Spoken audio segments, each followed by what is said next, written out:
What's the word? Ooh, shit, excuse me, y'all. What's the word now?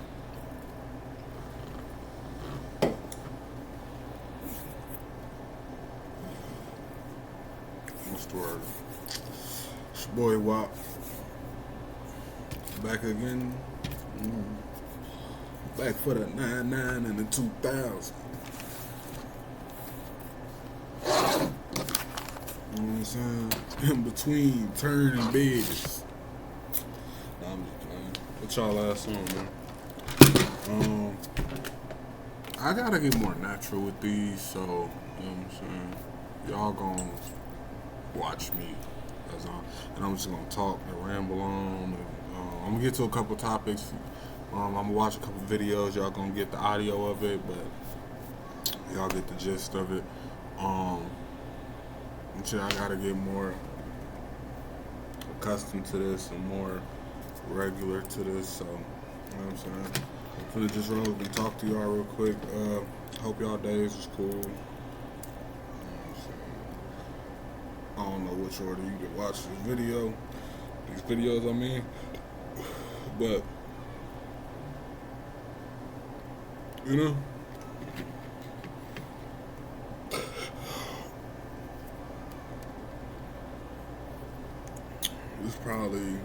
this is gonna be my third video I done recorded in this setting.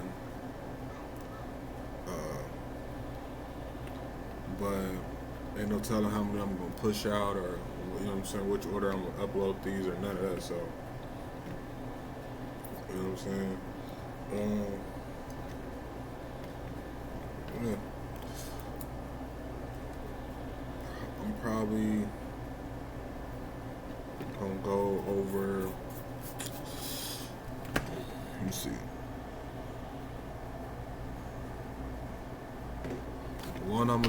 One topic I'm gonna talk about that's going viral right now, that's all over the place. Second topic I want to talk about.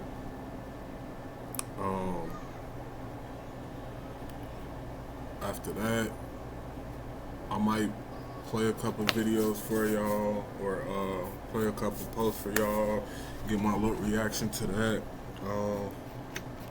Other than that, it's gonna be a simple video for real. I ain't gonna really hold y'all too long, but it's gonna be a little video. Alright. So, that being said, fuck with your boy. Fuck with your boy.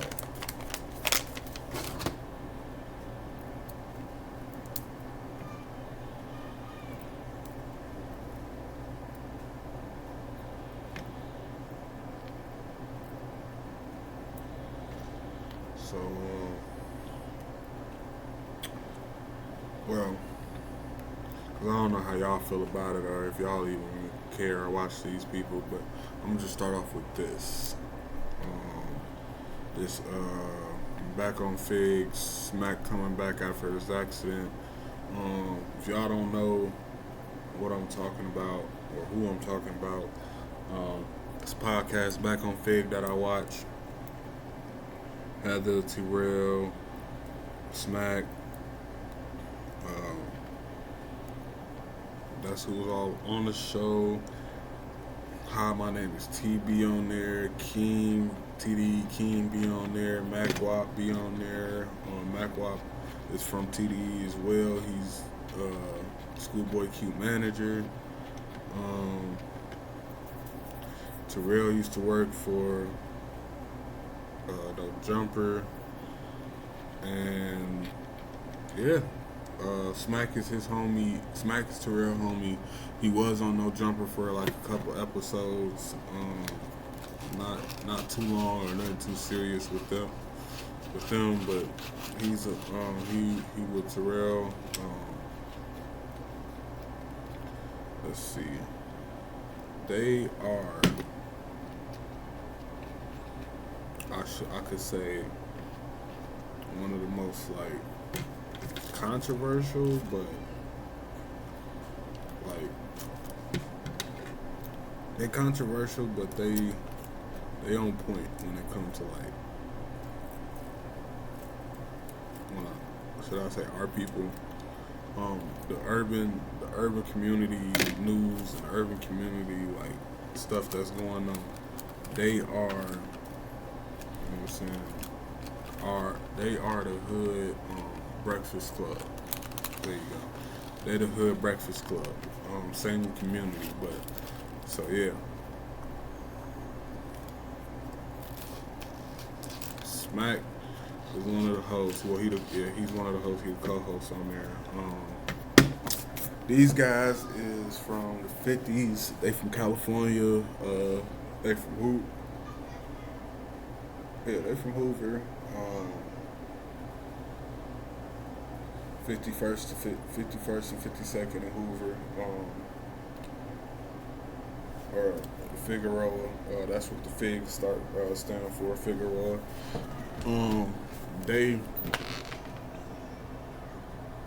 Smack is the hype man for Schoolboy Q. He's a retired pimp now, podcasting.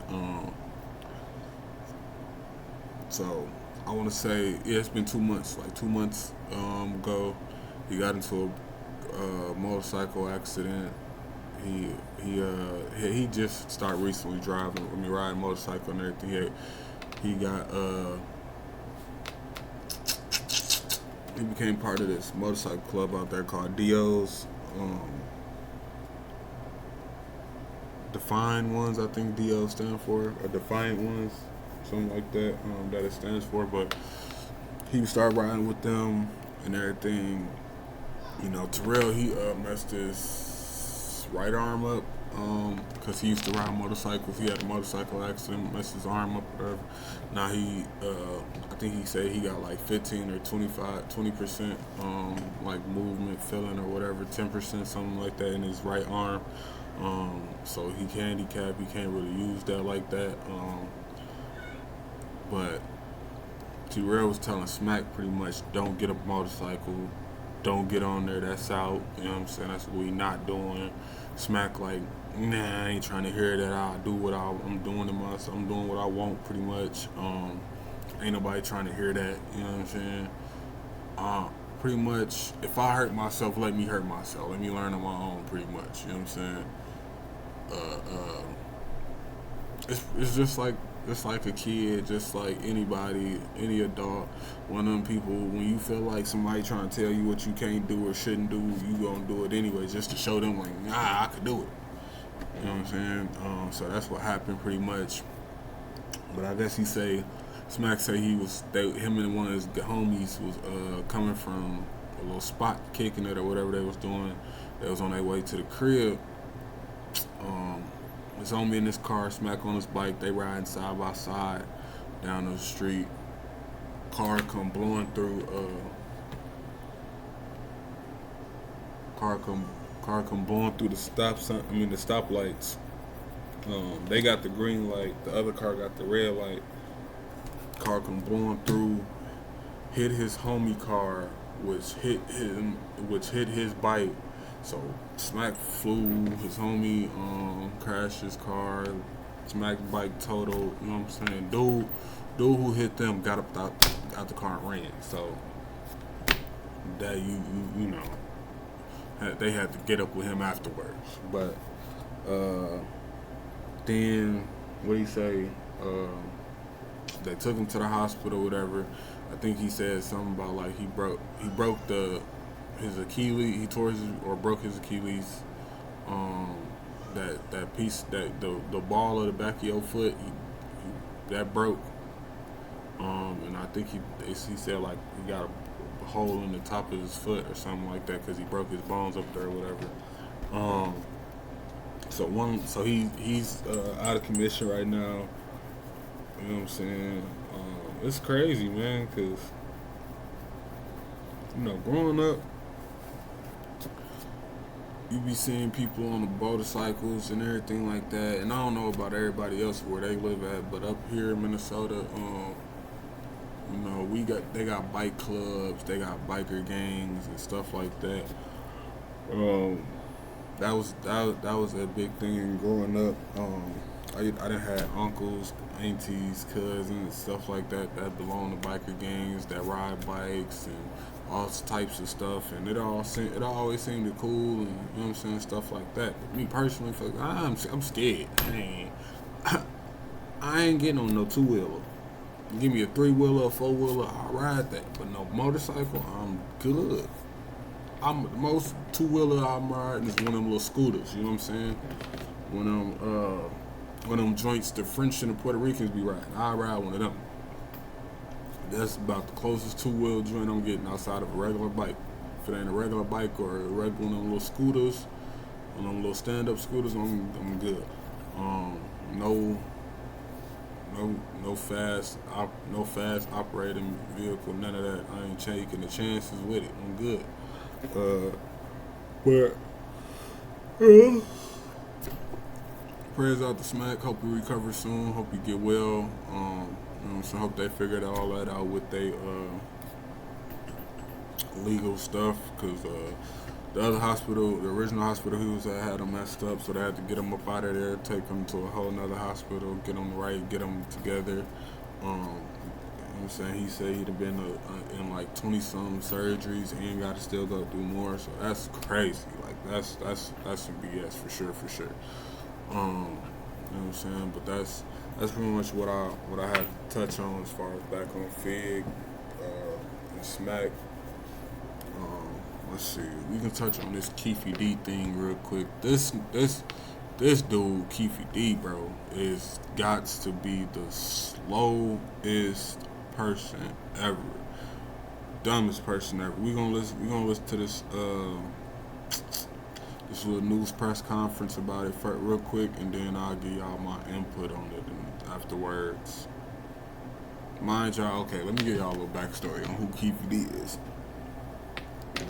Keefe D is the only live surviving person from the Tupac Shakur murder back in '96 outside of Suge. Suge's still alive, but Suge is in jail. So Keefe D been out here. He been out here doing all these interviews, all these videos, all these podcasts about what happened that night, what happened what happened when Tupac died, who killed them, how it happened, how it transpired, who was all in the car, all that. Dude thought he was good. He thought he was scot-free. He thought he couldn't get charged. But none of that with it. Shit crazy, bro. I don't know why he thought that, but them people got him. No faking. They reeled him in and fried him good. I think they said it's been like 27 years or something like that. And it's finally solved 2000, it's 2023, and it was 1996. I was probably 94. I was two when this happened. I was born in '94. This happened in '96. I was two. You know, like everybody else, my mama loved Tupac. I grew up listening to Tupac. I liked it, the gangster version as well as the activist version. I liked it. His acting. You know what I'm saying? How he was in movies. His dialect when it came to conversation and just talking in interviews and giving his opinion about the Black Panther Party, the revolution, how we treated blacks in America. You know what I'm saying? Stuff like that. Like I mess with Tupac a lot on those type of levels. You know what I'm saying? He was one of the forefathers of this thing we call great music. And not a lot of people make great music. We talking about decades lasting music. We talking about lifetime music. We talking about something that's gonna be here for our kids. You know what I'm saying? Our great grandkids and stuff like that. Like his music gonna forever live on. So you know what I'm saying? Let me get into this, and we're gonna listen to this little press conference real quick, and I'm gonna tell you.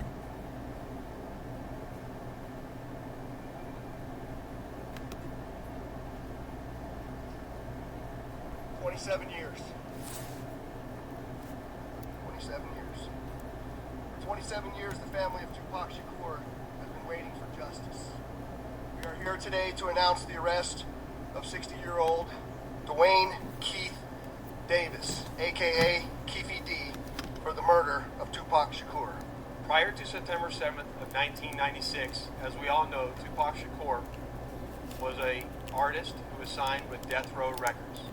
And then Death Row Records and its CEO, Mary Suge Knight, were closely affiliated with the Mob Piru criminal street gangs, and that they had an ongoing feud with the Southside Compton Crips. Dwayne Davis was the leader and shot caller of the Southside Compton Crips. On the night of September 7th of 1996, Tupac Shakur, along with Suge Knight and members of their entourage, which include members of Mob Piru, came to Vegas to attend the Mike Tyson fight at the MGM Grand Garden Arena. Members of the Southside Compton Crips, which included Dwayne Davis, along with his nephew Orlando Anderson, were also in attendance at the same event. As both were leaving the fight, members of Death Row Records spotted Orlando Anderson near an elevator bank inside the MGM. At that time, they began to kick and punch him near that elevator bank. I will now show you hotel security footage, as many of you have already seen, related to the incident. And on this incident, you will see Tupac Shakur, who's wearing a shiny satiny shirt, with Mary Suge Knight, who's a large man in a brown suit, punching and kicking Orlando Anderson. Following this incident, you will see hotel security intervene, and then they will leave the area of the fight.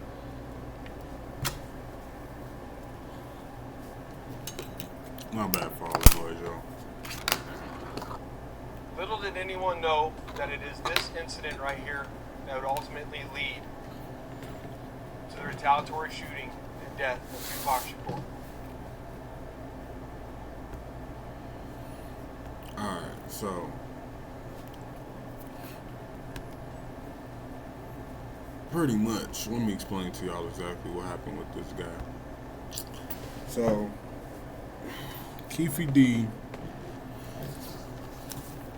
as they said, was big homie, the shot caller, the OG for the Southside Compton Crips. Him, a couple of his homies, his nephew, they all go down to Vegas for the Mike Tyson fight. You know what I'm saying? They kicking it, everybody in there. I guess his I can't remember if it happened before or after the fight, but whichever. Him and Keefe D nephew and Keefe D and them ended up getting separated. His nephew walking around, Orlando Anderson, Orlando walking around the casino floor type shit and everything like that. The guys from Death Row see him. I guess Orlando had tried to take Trayvon Lane, which is one of the Death Row artists, entourage, bodyguards, whatever he was, security, something like that. They tried to take his chain or whatever before, or did take his chain. So when they seen him in the casino at the fight, niggas was like, they like, what's up? You know what I'm saying? Like, it get the rocking in there. Like, they ain't no playing, no none of that, no ducking. They get the going at it in the casino. Now, mind you, I'm only explaining this for the people who don't know what's going on, don't know what happened, who ain't hip to the facts and the knowledge of the situation. That's what I'm explaining for. People who my age and who paid attention to this stuff growing up, followed this stuff growing up, they know. Now, next we waiting on them to figure out what happened to Biggie. Who exactly killed Biggie? Granted, more was out about Tupac than it was Biggie stuff, so like, you know what I'm saying? Ain't no telling on if that was gonna get found out or not, or you know what I'm saying, what happened if they even looking into that. But LA, like Vegas, it's two different places. So when they seen each other in the casino, it got the rocking in there, fighting, boo. They ran up on Orlando Anderson, beat him up, stomped him out, you know what I'm saying? Everything like that. So Orlando get up from that, the security and all, they break it up, whatever. You know what I'm saying? It's all caught on camera, all that. So they break it up. He get to his homies and his uncle and them. He explained to him what happened. They like, this can't go. Like, you know what I'm saying? We can't stand for this. Mind you, from what everybody's saying, this is somebody who catching him. You know what I'm saying? He one of them. He catch bodies. He a hustler. He a top member, a shooter, a driller, whatever, however you want to pull it in West Coast terms, Midwest terms, however, like y'all, you know what I'm saying? Oh yeah, good tree in there. Don't worry about that. I told y'all, I gotta smoke papers right now because I don't got no woods. Out of here, okay? Don't worry about it. So whatever. Time passed. They leave. They go to the 662 club. Looking for Suge and at Death Row, Tupac and all of them. Didn't see them there. Whatever, they shoot. They driving up and down the strip. They looking for them. I guess they leave. Suge and them leaving the hotel, or whatever. And some girls, some fans or whatever, screaming out Tupac's name. They see him. You know what I'm saying? Cause they fans. They, you know what I'm saying? It's Pac. They got his windows down. He all hanging out the window doing the Tupac thing, all that. So when Keefe D and them riding past looking for him and everything, they hear the girls saying their name, so they see him swoop, you know what I'm saying, flip a U-turn, you know what I'm saying, try to pull up on the side and pull on the side of him, whatever. I guess Keefe D was in the passenger front seat, and instead of shooting across the driver, he handed the gun to the back seat. Now, from what he said was, if they would have pulled up on his side, meaning if the car was on his side, he's in the passenger seat. If the car was on his side, he would have just stuck his arm out the window and got the blowing at him himself. But they weren't able to get like that because it was packed. It was a packed intersection after the fight and all that. Plus, Death Row entourage cars and all that stuff behind them and everything, so they couldn't really get a good position. Is what the one they wanted, I should say. So they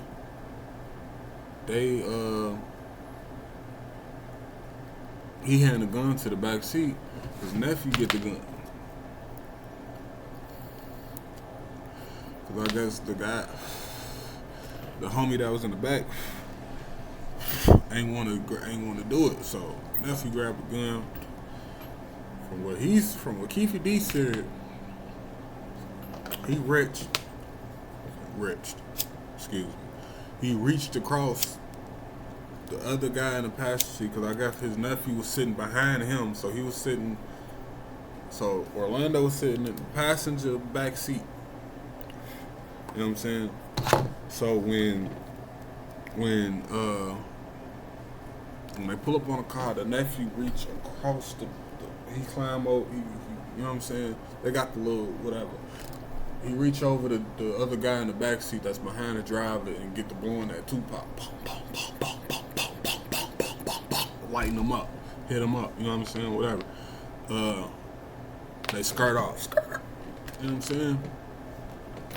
So now they knew, supposedly from what the police said and everything, they knew all this information that happened and what transpired back in '96. So it ain't no surprise or none of that, but Vegas didn't have enough circumstantial evidence to charge Keefe D, and Cali couldn't charge Keefe D because it happened in Vegas. So like, it was not their jurisdiction. It had nothing to do with them or none of that. The only reason, now let me break it down to you on how dumb this man is.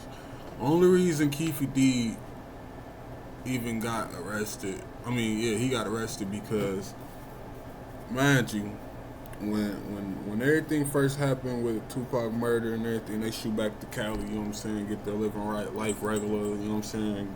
Gang politics is transpiring in between this. A month later, Orlando died, and so in a whole different separate incident outside of the Tupac stuff. I don't know when or what time or what year when the other guys died who was in the car, none of that, but they died. Um,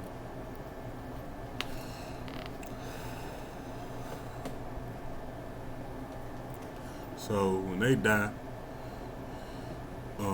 Keefe D the only guy out.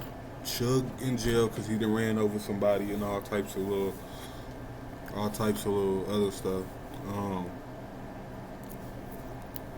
Keefe get bumped on a drug deal going wrong, or something like that, a little drug, something with a drug deal. He tell them pretty much like, I got information, I tell y'all, but y'all got to give me what's the word? Y'all gotta give me immunity from the charges that y'all would charge me with for this. You know what I'm saying? Or for the drugs, or either for that or the drug charges, one of the two, whatever. So he telling what happened. You know what I'm saying? It's going back and forth. Mind you, one of the police is working for the FBI and the ATF, or one of the or whoever. Then it was the big scandal with the whole Rampart police corruption section that they thought had, or they say had something to do with the Tupac stuff and all that. I don't know. It's all a mystery. It's all hearsay for all we know. The people who not on the West Coast, not in the city of Los Angeles, or wasn't there in Las Vegas when it happened. None of that. So I don't know. But I know for a fact they said that this man Keefe D only got arrested because he was around here blabbing his mouth. This man so they gave him immunity for the plea agreement, or immunity plea was, or whatever, was for what he told them there. He thinking this is gonna last forever, so like, you know, it ain't no statute of limitations on murder. So he thinking like, oh, I'm good. Like, they can't do nothing to me. They said I got immunity, so I'm good. Like, you know what I'm saying? Whatever.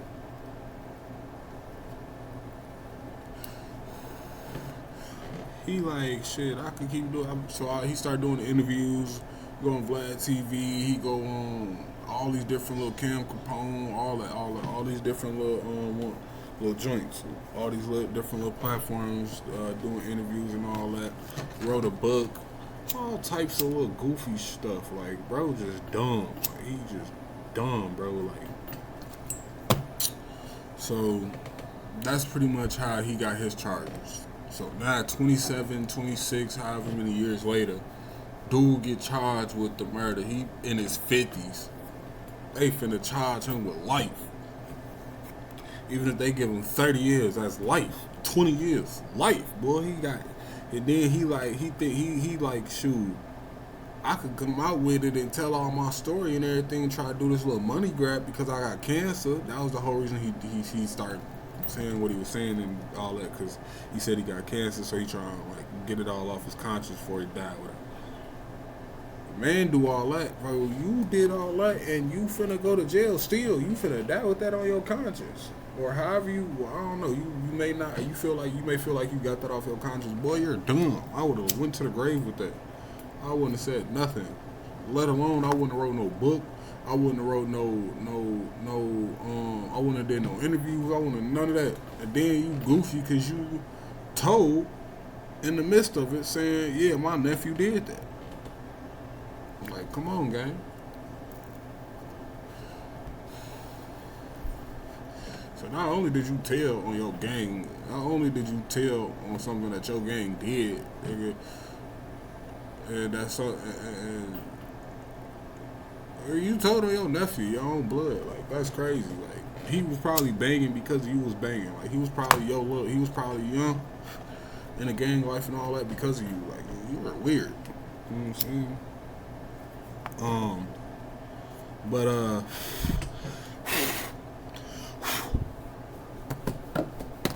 you know what I'm saying? Keefe D from the South Side Compton Crips, Orlando Anderson South Side Compton Crip. So now I guess they saying that what's his name?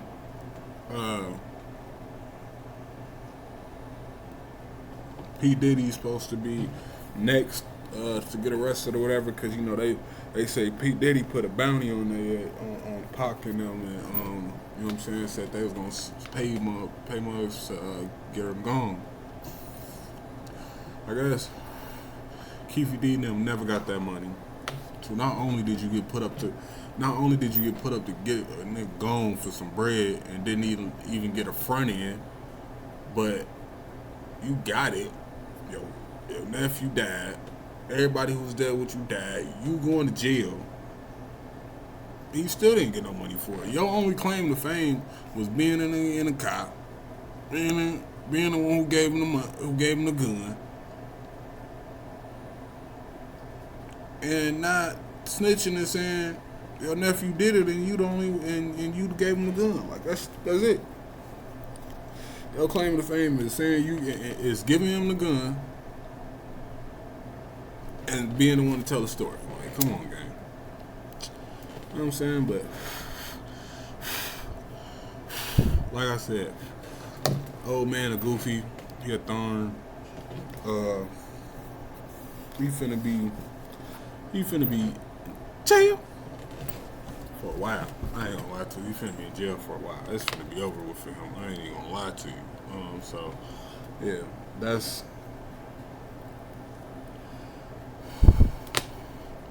how that transpired. Let's see. What else going on? Oh, I'm gonna just briefly speak on this because I ain't finna go all into details or get to trying to dig deep in these people's relationship or nothing like that. But if you feel like Remy mom didn't cheat, as a man you feel like Remy mom didn't cheat on Papoose or she ain't bogus or none of that,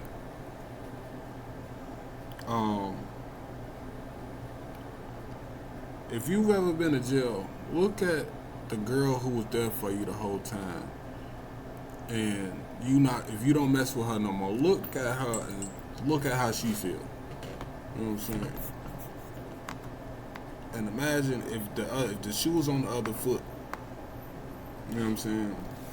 Now, who knows if he done cheated, if they didn't have some type of like swinger joint or whatever they got going on with their relationship. But all I'm saying is, from my perspective, me as a man, who I am and how I orchestrate, bro, I would have been in jail, bro. What? What you mean? Not only is you getting it,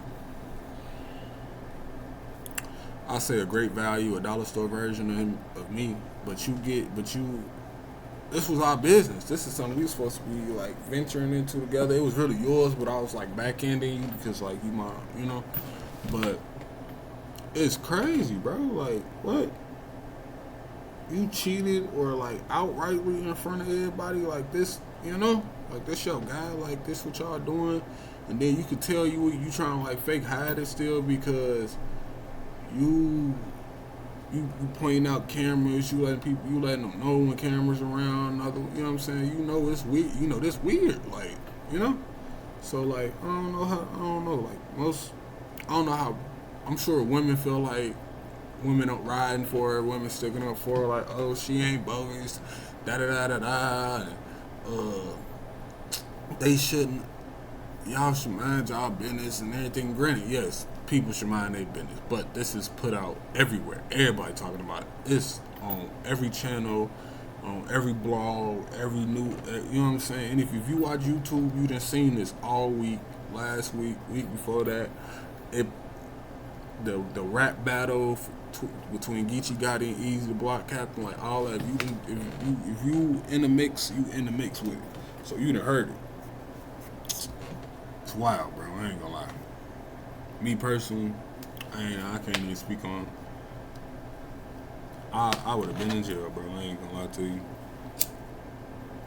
I can't tell you what I would have been in jail for, but I would have been in jail, bro. I ain't even gonna lie to you. But as a man, a player,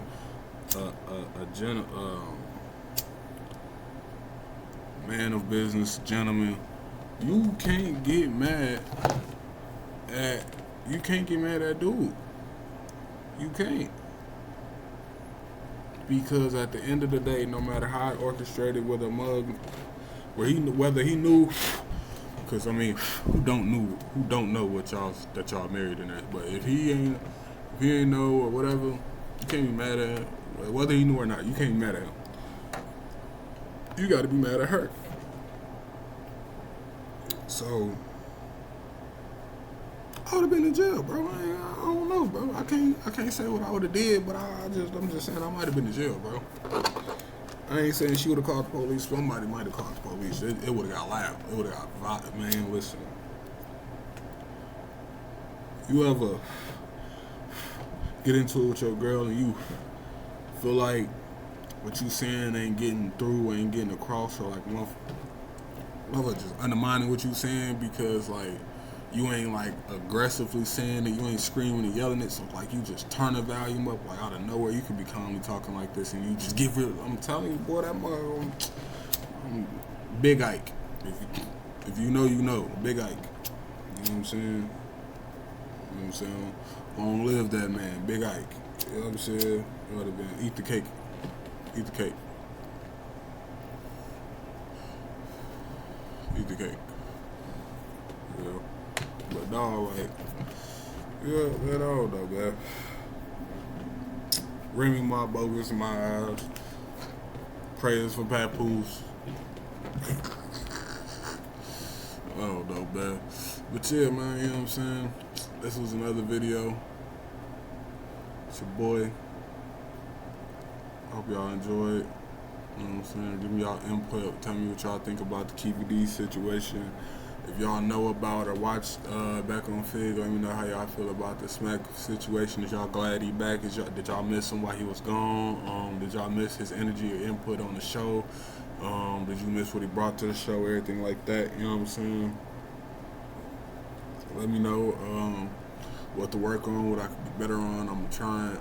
Like I said, I'm trying to get used to this. I'm trying to get to the flow and into the groove of this. So yeah, you will see me do a lot of like nervous tick things, like moving a lot, looking around a lot, pausing, saying a lot, pretty much like trying to keep my brain going, because sometimes like I'll space out and blank out and just be lost in the sauce for real. So, you know what I'm saying? But hope y'all enjoyed the video. Like, comment, subscribe. Leave a comment. Let me know what's going on with y'all. Peace. I'm holla at y'all.